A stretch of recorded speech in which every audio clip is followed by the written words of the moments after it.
Hello, everybody, and welcome to another episode of Palm Tree Sports with me, your host, Corey Pujols. And it is brought to you by IE Sports Radio, which is your direct feed for all that is sports. Again, happy Saturday. For those of you who are wondering off the top, I did get out of the city for the hurricane. It wasn't that big of a deal. Didn't think it was going to be. Luckily, for us in Tampa, we've been blessed to see a lot of these big storms and hurricanes divert to different areas of Florida, and it at the same token, obviously it's very heartbreaking to see what's happened to the surrounding counties and neighboring cities. Fort Myers was devastated. A few other cities were completely devastated. Of course, we watched it from all the sources that we could see it from over on my end. I myself live in Tampa, right next to the stadium. I've said this before, so we were lucky that we weren't directly affected. At the same time, prayers and thoughts go out to all the families and all the individuals affected, obviously by the hurricane, and we just pray for a quick recovery for everybody suffering and everybody who experienced any type of damage and loss, and hopefully we can bounce back better than ever before. Got to get that done off the top. We got a few things to get into today, not too much. But obviously the hurricane kind of threw us for a wrench because the Bucks weren't sure if they're going to play. Yeah, they're going to play, of course. There's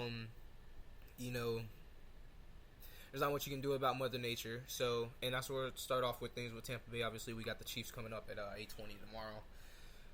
Tomorrow night, I don't know how I feel yet. I'm not very sure. Obviously, last week was very, I won't say like traumatic. It wasn't really traumatic, but it was kind of hard to watch from the perspective of enjoying the game of football and being a Buccaneer fan. Aaron Rodgers cooked us for two rounds, and after that, he was just in no man's land after that. I mean, at the end of the day, the defense looked phenomenal. They did an outstanding job after adjusting to Aaron Rodgers and his package, and I just tip my hat to them in awe of what they have been able to accomplish, holding through 3 weeks, being accountable for 3 touchdowns, giving up a couple of field goals here and there. Something to be very excited about, something to be proud of. So I'm very thankful for that. I believe that in time the younger receivers will start to gel with Brady, but obviously they got to step up. They got to make the tough catches. They can't be afraid to go over the middle when it's time to go over the middle. That was one of the things that Gronk was amazing at doing, is separating the coverage and making it so that multiple bodies had to be on their ones and twos and leaving their 3s and 4s open. Or obviously the ones who just get into the routes, get into their locations and being open due to the nature of the play call. So, those are the things that you want to do on offense, which you want to see as a receiver, and we need them to step up and do that. It's just the hardest thing when you're watching the game and what needs to be done, and then turnovers happen.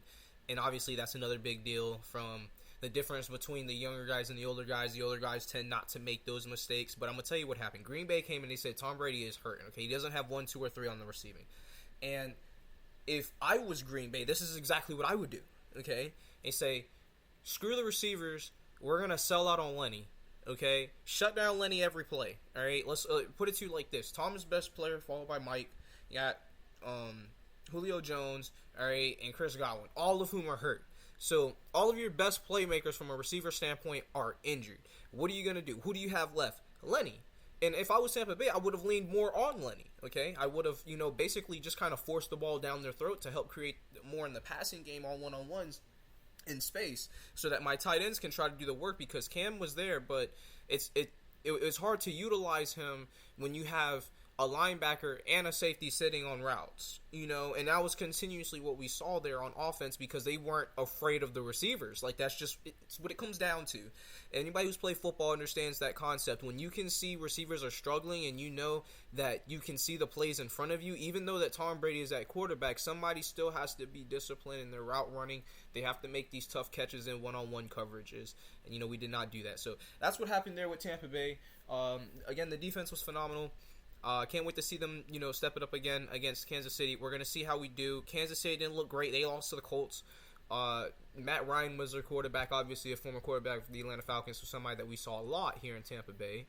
And with that being said, it was a pleasant surprise because it obviously gives us something to work towards, something that we can try to emulate and impose on them, so that way we may be able to come out with a similar victory as the Colts did. So shout out to the Colts, good for them. Obviously, Jaguar fans don't want to hear that. However, blueprint is a blueprint. So thank you, Colts, for that. We are going to see, obviously, who is going to suit up for Sunday. I think we have a few game time decisions, if I'm not mistaken, but there's definitely going to be some guys out cold. Beasley was activated from the practice squad recently, a few hours ago, so you know what that means. Somebody's not playing. We'll see. We'll see who gets a start. It's going to be a bumpy ride, but, neither one of these teams are the same from the last time we played each other. The last time we did play each other was in the Super Bowl, and we saw how that went. So hopefully, fingers crossed, let's go Tampa Bay. Let's pull out a win. Let's go out. Go out there and try to shock the Chiefs, okay? Because I believe the Chiefs are favored. I believe they were picking the Chiefs to win this game. And after the last game, why wouldn't you, right? Patrick Mahomes, Aaron Rodgers, correlation, big, okay? Extensive. These are two of the best playmakers in all of football, so. Yeah. Let's go ahead and move on to the Jaguars. Jaguars, guys. So, 2-1 start. Trevor Lawrence looks good, right? So those are great. Those are great signs, obviously. Now, here's a sign for you. You guys get to see those 3-0 Eagles. Okay, Jalen Hurts is playing good football right now, guys. I don't know how that game is going to go. It's going to be exciting, I think, though. So that's going to be something I look out for. Personally. I obviously want to see how both these teams perform, and I also want to get a good look at the Eagles versus a decent team, a team that they're not going to run into too often, but a team that's also going to be able to show them some pressure and different looks.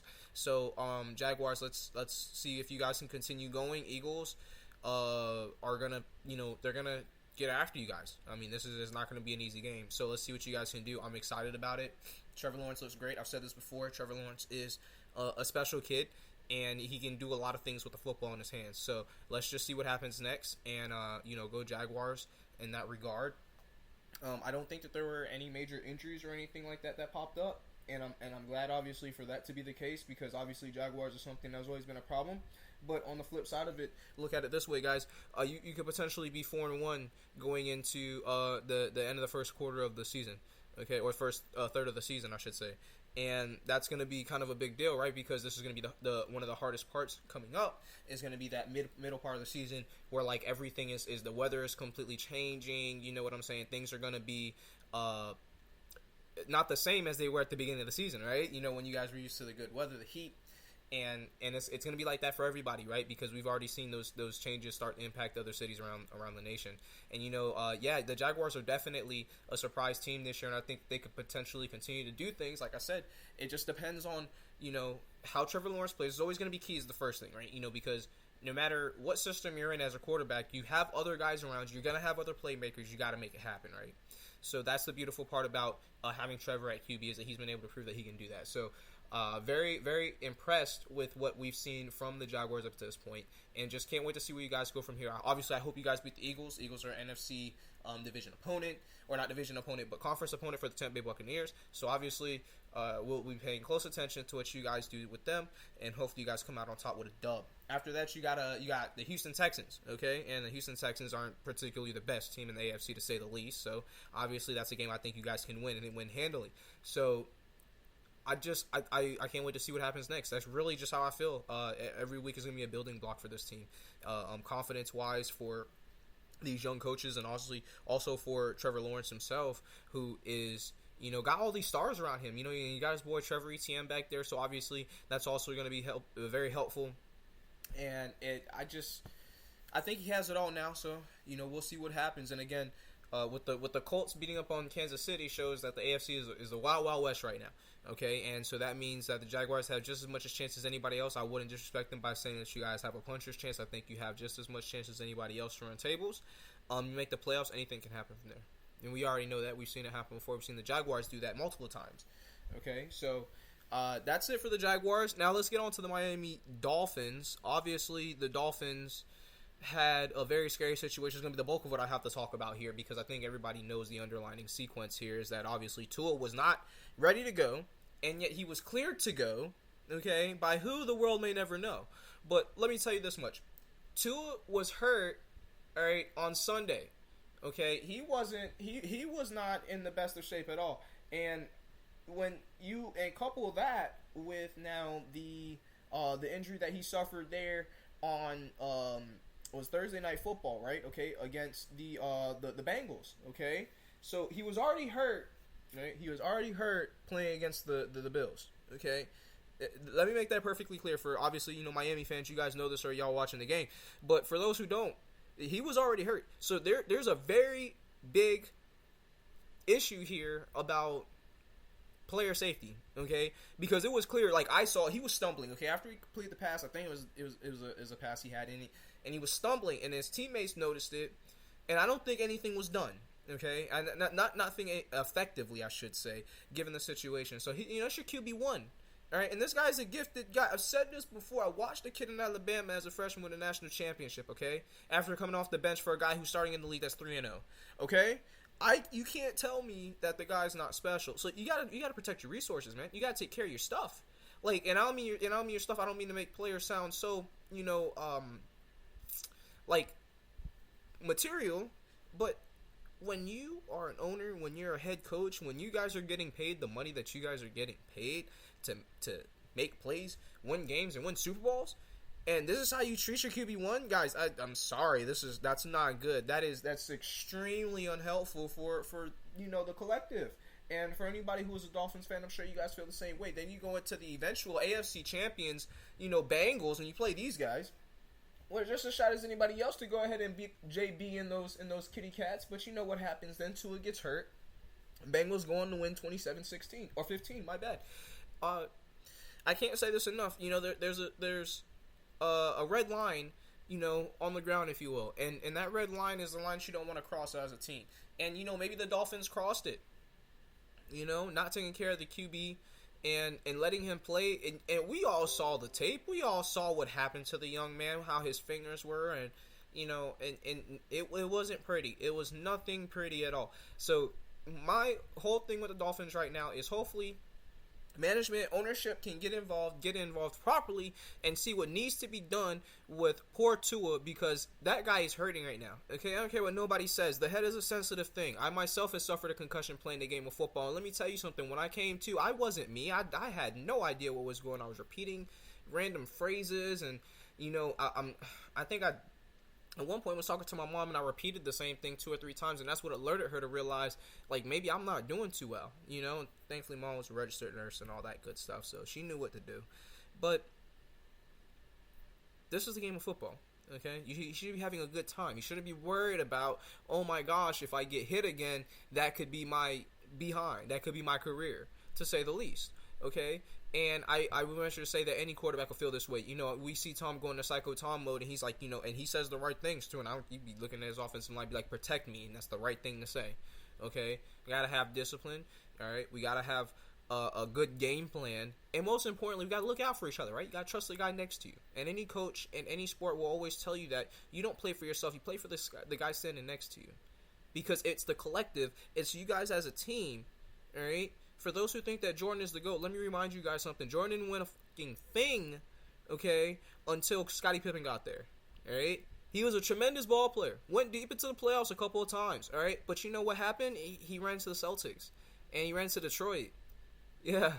And then, things didn't go so well for him because he didn't have a team, all right? The same thing with LeBron. Same exact thing with LeBron. So, taking those things in consideration, that's the main thing right now. Obviously, there's going to be a bit of a break for you guys that playing on Thursday Night Football. So, there'll be a little bit of some time for Tua to hopefully get healthy. But that's a week by week thing. So hopefully he will be back to 100%. But until then, Dolphins, just fingers crossed, keep your prayers high, and just may the Lord be with the young man, because, obviously this is not something he wants to experience in year 2 of his career. I think it is 2.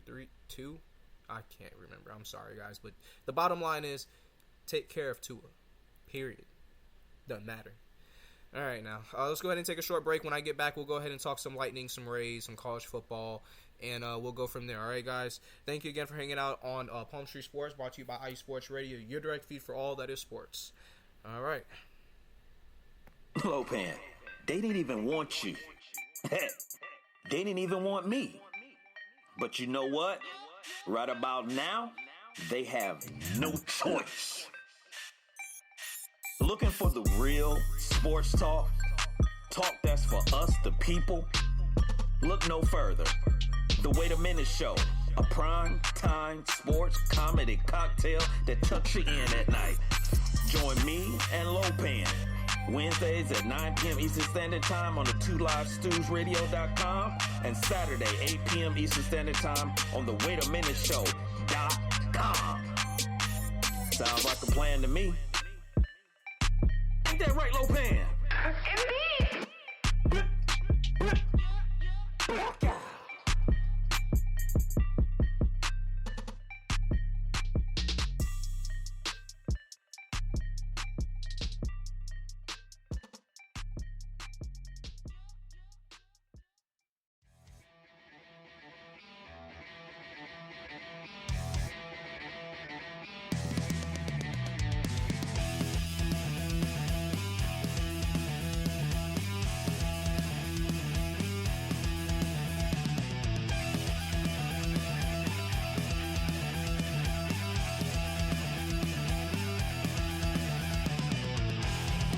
It's IE Sports Radio.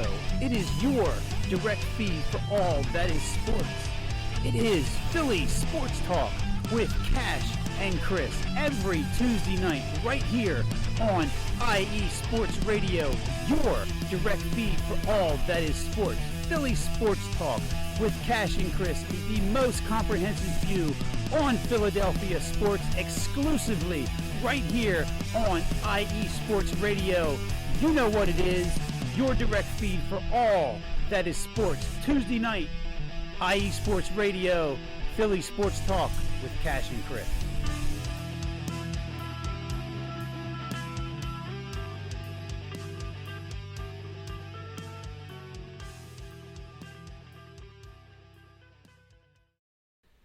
All right, guys, welcome to, back to Palm Tree Sports, brought to you by IE Sports Radio, your direct feed for all that is sports. Again, my name is Corey Pujols, and we are going over some Lightning and some Rays news next up. I am very thrilled that the season has started again. Not very thrilled that the season has started under the circumstances that they have for the Lightning.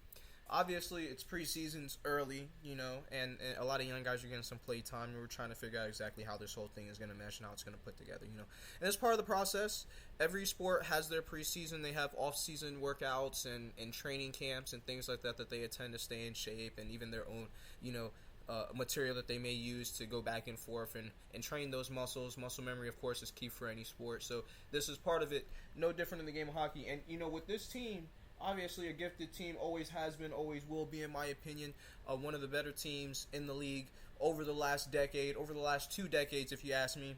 And at the same time, you start the preseason against the Hurricanes, right? You obviously see where I'm going with this. It's so funny because you lose the first game. The second game is supposed to be on the same day that the hurricane takes place, right? You're playing the Hurricanes in a hurricane. There's too many fourth wall breaks, right? There's semantics and all that good stuff. After that, you go to the Predators, get blanketed, and then obviously Predators go 7-1 in that last preseason game against them. And then obviously there's the Panthers, which is the in-state, and yada, yada, yada, yada, yada. You get to see this every year, every season. This is, the start of it all, and everything is sloppy. Everything is in baseball scores and whatnot, So it's always part of the process. Hopefully we can get together with the Panthers. Obviously there's a lot going on. Like I said, the Hurricane was a monkey wrench, to say the least. And it's part of the process for the going to be the Lightning's process, that I should say, is getting back into form despite what's going on. Yeah, there are a lot of people hurt and there are a lot of things, but what you guys can go out there and do for us is you can go out there and kick some behind, right? You guys can go out there and put some dubs on the board, all right? Because at the end of the day, we're going to be rebuilding the city, and everybody's going to be doing their part, doing what needs to be done for the city to get back on, no matter exactly what city you're staying in. This too shall pass. This is a process, but it's not going to be forever. And in order to make the collective happy, what you guys can do is do what you always have done, and that's make us proud. And I'm sure that everybody is still going to be watching, still going to be listening. I remember back in the day we had Hurricane Matthew, and I think it was 2005, 2006 or something like that. And, we lost power for like 4 or 5 days, like a week or something like that. And there was a lot of chatter, a lot of radio chatter. So like there was always something interesting to listen to. There was always a topic of the day, if you will. Like, even though there was no power back then, we weren't bored. We weren't sitting around the house trying to figure out, oh my God, what do we do? No, we're having a good old time, and I imagine that it's not necessarily, play for play going to be the same. Everything is different, here compared to there. But I could tell you right now, everybody's listening. Everybody wants to know what's going to happen next with everything. So, Lightning, guys, if you can, go ahead and shape up for us and show us that you guys can be exactly who we think you are, and that's world champs. And again, this is preseason. Everything's early, so we're gonna get to see where things go from here.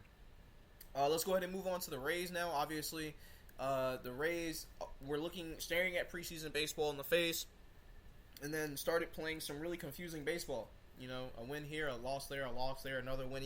It's questionable exactly what it is that we were trying to accomplish against the Blue Jays, because that series did not go as planned, to say the least. You move forward, and then you go and you play.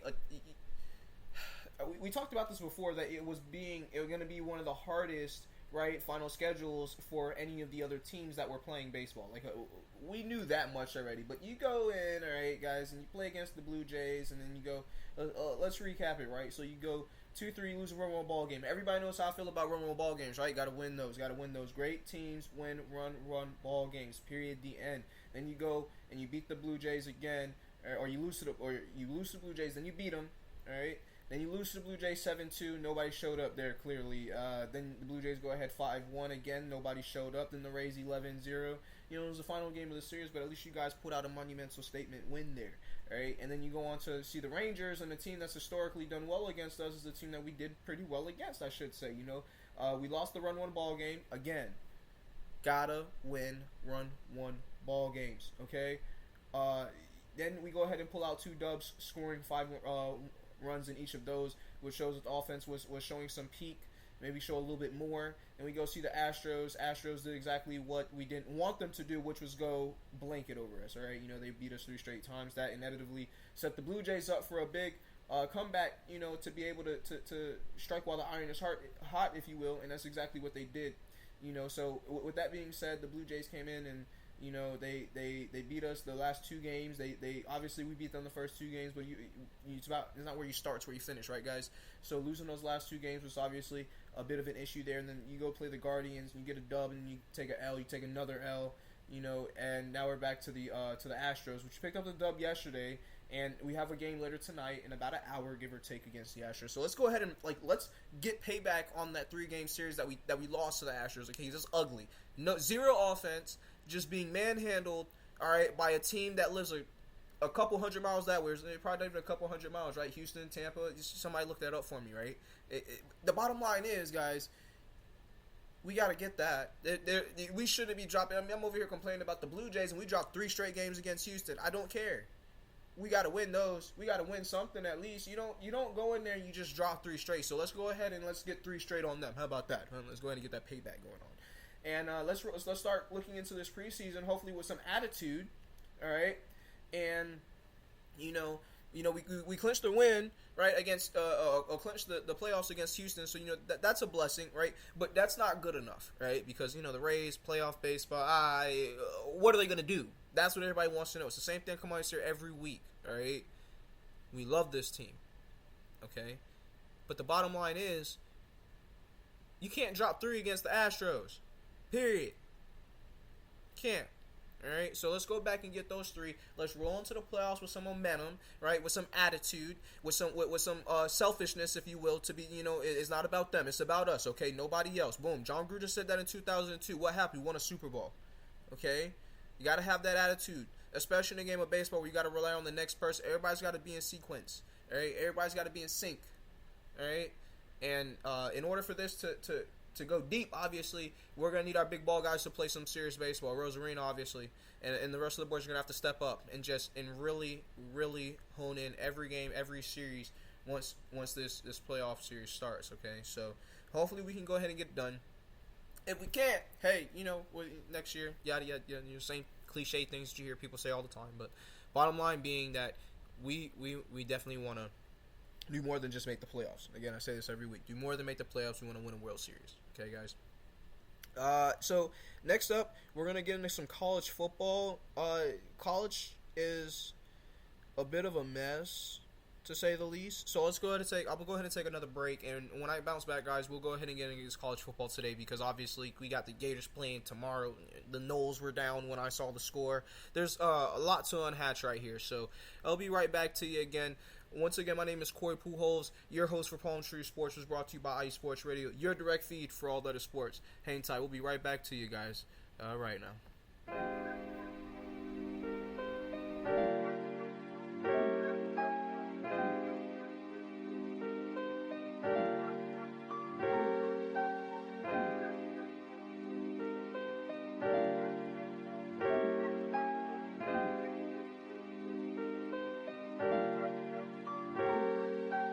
Hello, ladies and gentlemen. My name is Davidson, It's your boy Dentarius Locke. and we are the hosts of Fast Break here on IE Sports Radio, where we discuss everything in the world of basketball from prep to the pros. You guys should definitely check us out, man. Sunday, 8 p.m. Eastern, 5 p.m. Pacific. We got all the basketball information you guys need, so we look forward to you guys listening in. And please do, because we are the best basketball show on this side of the Mississippi. And please do check us out on Twitter at FastBreakISR. D-Lock, where's our time again? 8 p.m. Eastern, 5 p.m. Pacific. That gives you guys plenty of time on a Sunday. Tune in.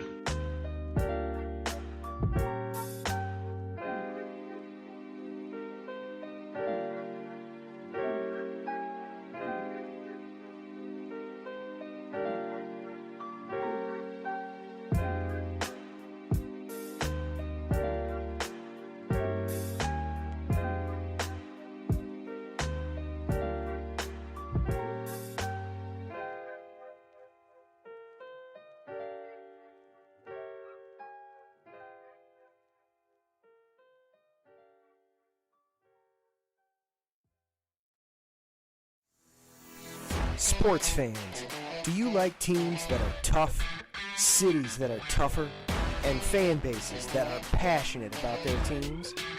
How about teams that are historic and stadiums that are iconic? Then you belong in Chicago, and you need to check out Chi-Town Weekly.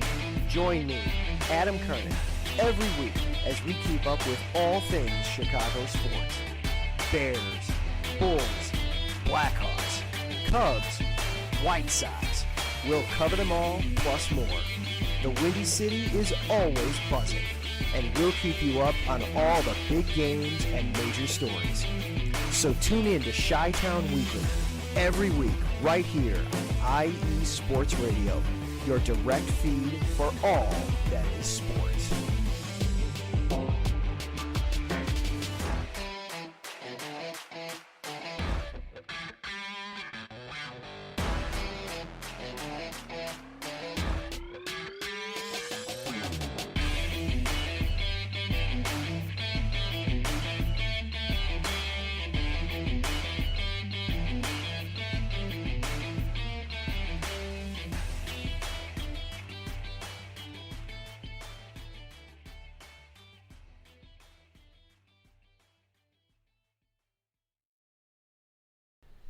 Alright guys, welcome back to Palm Tree Sports, brought to you by Corey Pujols, or hosted by Corey Pujols, brought to you by Sports Radio, your direct feed for all that is sports. And as I mentioned before, once we get back, we're going to go ahead and get into some college football. So there are some random things going on right now in the state of Florida, again due to the hurricane. So as you would imagine, starting to be top with the Florida Gators, that they were going to be playing today on Saturday. Unfortunately, no-go. Hurricane changed some things, so the game was postponed until Sunday. Agreed to still be played by Middle Tennessee. My apologies, but we'll get to Middle Tennessee in a second. But agreed to still be played by Eastern Washington, so that's always good. And it's unfortunate again that things are getting switched around. Travel schedules and things like that always changing and making things hard to be done for those, especially who are affected by it. Luckily, you know, the Gators are still going to get to play some football. FSU is obviously playing right now. Like I said, we'll get into them in a second. They were down by Wake Forest 28-21 as last time I saw it. Obviously, that was going to be a tough game for you guys. More specifically, talking about the Gators, I should say, for anybody who didn't watch the game last week, obviously it was a tough loss. We lost to Tennessee. That's never an easy one for us. Anybody who knows or follows the SEC as a whole in the conference knows the separation between the East and the West. The West is always usually dominated by 3 or 4 different teams. The other team's always on the outside looking in from the beginning of the season, whereas the East is dominated by 2 specific teams with a couple of 2 teams or 2 to 4 teams at any given time looking in, and the rest of those teams pretty much being shot from the word go. So there's a big difference there. And here on the East, somebody who's been a Gator for I'm 28. I'll be 29 next year, so about 24 years, give or take. I've been watching football since I was 4 or 5 years old. Well, my old man, who was a Gator, and I can tell you this much: the Gators historically did not have as massive problem as we have had with Tennessee in the past as we have in the last, I would say, 10 years. We've had some games that come absolutely down to the wire. You get Antonio Callaway, Tyree Cleveland catches. Both of those are game-winning catches, go-ahead catches or go-ahead touchdowns to win games in the final moments. Absolutely bonkers. When you go back and you look at the time that Peyton Manning played for Tennessee, he was not able to beat Florida at all. Not a single time in the 4 years that he started at Tennessee. So it just goes to show you that this team has not had the best luck with Florida, but yet they're still able to be a thorn in our sides, and much more than a thorn this year, obviously looking the part and playing really good football. So, we'll see where it takes them. But as for the Gators, we saw some serious maturity from Anthony Richardson, and then we saw some just absolutely horrific defense. Okay, guys, I want to point that out. Anybody knows me knows I like good defense here, okay, because it's something that we're known for playing down here in the University of Florida. Except for right now, guys. We are not playing any kind of defense whatsoever right now. If you want to score 50 on us, I'm pretty sure you can do that. You just got to bring enough athletes, okay? Now, there's been some speculation that things are going to change. Jalen Hill's back, or Jaden Hill. I'm mispronouncing his name. My apologies, young man. But he's going to be back into the rotation, back into the lineup, and hopefully that's going to help shore up that defensive secondary, which has been completely suspect through, since the beginning of the season. I have to be completely honest with you. It's not something I'm used to seeing, especially from a DBU. Not the DBU currently, but obviously a DBU nonetheless. Very respected defensive backs have been produced out of this state and out of this franchise alone specifically. And, we want to get back to that. And right now, we're going to need maybe some better coaching, because I think I see talent out there. I see plenty of talent. And what we need now is people who know how to mold defensive players and the talent they have into works of art. People who can kind of get to where they need to be, but without the motivation to do so, right? You get there and make the play without even knowing what the play is. It's imperative to watch the flow of the play, especially on the back end with the football, right? Because, you get so many misdirections, you get so many counter trades, you get so many rotations, you get quarterback bootlegging, and all of these things. It's all part of the process of breaking down where the ball is going and how to stop it, right? So that's what we have to learn how to do here, or relearn how to do here at the University of Florida, especially in our secondary. And our linebackers are playing decent football. Unfortunately, our linebackers cannot carry us. Brain Cox by himself needs a little bit of help on that line, and the defense definitely is going to have to step up. Now, moving over into the Noles, guys, I don't know what's going on. I don't know. I mentioned this before. I said that this game would be a tough one for you guys against Wake Forest, but more specifically, I did not expect you guys to. Because at one point, if I'm not mistaken, it was 21-7, right? So that was the part that I wasn't expecting. I fully expected you to hang with these guys, and you're still hanging with them. I see that you're still hanging in there. 6 minutes, 44 seconds to go. Wake Forest has the football. You don't want to let them score here right now, okay? And it's the big thing is this game is within reach. This is the part. This is where you want it to be for the most part coming into the game, if not ahead on the scoreboard, okay? So this is where you are. 6 minutes, 44 seconds. Wake has the ball. You got to get a stop. All right, get a stop, get the ball back, got to score a touchdown, right? Got to at least tie the game, right? You don't want to go in to the final 3 minutes of the game, which is what I would expect it to be at right about.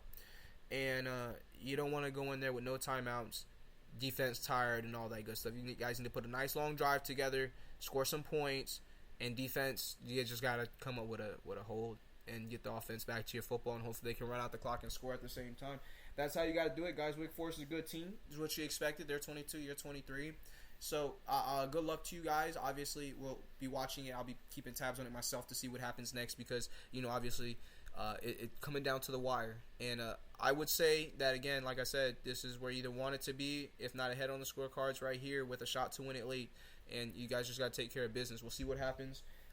with you guys there. Up next, obviously, you got NC State and Clemson. Talked about this the last couple of weeks. Obviously, there's going to be 2 rough games for you guys. So we'll see how you respond. Good luck. Again, that's all I can offer you right now because you got Dabo Swinney-led team. Any Dabo Swinney-led team is going to be disciplined. They're going to be able to get on and off the ball, and they're not going to let you rest if you make mistakes. So obviously, that's something you guys aren't going to want to do. Try to minimize those things. All right, as you guys continue on into your process of wrapping up this season, and getting back to bowl eligibility and those kind of things. On to a team who is not going to be bowl eligible by the end of the season if they keep playing the way they're playing, the Miami Hurricanes, guys. I don't know what to tell you. Okay, actually, I do know what to tell you. Y'all are in trouble. That's what's happening right now. Okay, guys, listen. I will be the first one to tell you that Miami Football College is probably the most storied college, okay, that is not in the SEC, okay, as far as historical teams that have been created, the things that you guys were able to do in the 80s and the early 90s. We're going to ignore 93, right, the whole Gino Torretta and George Teague, and we don't want to talk about that. You guys, I'm pretty sure y'all have heard enough about that. So let's talk about Middle Tennessee. What happened there? All right, 45-31. That's not even a close ball game, okay? That's 2 whole scores. All right, guys, what happened? Who is Middle Tennessee? Where is Middle Tennessee located in Tennessee? I know it's saying Middle Tennessee, but that doesn't say much. Tennessee is this elongated state that looks like, a piece of steak that's been irregularly cooked. Guys, what happened? I want to know. More specifically, I want to know where you guys lost control. Because as far as I'm concerned, losing to Texas A&M ain't that bad of a deal. Yeah, you guys got, pretty messed up as far as the offensive side is concerned. Didn't produce any points. 17-9. Again, these baseball scores, guys. Baseball. Playing football. All right? It's college. You got to score some points. 9 points ain't going to win you a ball game. All right? Now, that's Texas A&M. All right? Jimbo Fisher is a cheater and a liar and, and all that stuff. And I don't like him. But they're ranked, right? Texas A&M, they're always a hard team to play. They've been a hard team long since before he got there. If you guys remember Johnny Football, Mike Evans and the boys in the crew back then. So they were always playing good football. They don't have a problem recruiting talent, all right? So that's not the issue here. The issue is that you guys decided to take that loss and they just... What is that? He's like, you put it out, bro. Like those vehicles, they be driving, and that was it. Like, you ran out of gas or something? It's game 4 of the season, guys? That's not going to work. Middle Tennessee, I fear for you guys now, because what do you got next? Let's see. You got the Tar Heels, you got Duke, you got Virginia, you got Florida State, you got Georgia Tech, you got Clemson, you got Pittsburgh. If I'm supposed to take that team that y'all had playing against Middle Tennessee and tell you how many games you guys are going to win, and you got one more win on your record, guys, you're going to beat Georgia Tech. That's about all I can give you. Pittsburgh and Clemson are both ranked. Florida State's ranked. They're playing decent football, especially if they come out of this game against Wake Forest with a win. That'll be huge for them, a huge confidence booster, especially going into those tough games that they have. You guys don't even have those kind of tough games coming off, but you guys lost to Middle Tennessee, which leads me to believe that y'all don't have anything for North Carolina or Virginia Tech.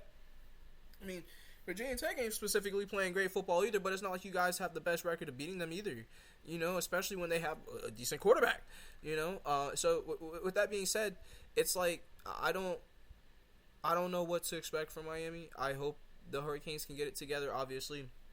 Like I said, one of the most storied franchises in all college football history, but you guys are not playing really good football right now, okay? Especially when you're letting a team like Middle Tennessee get the best of you. So, that's the bottom line when it comes down to that.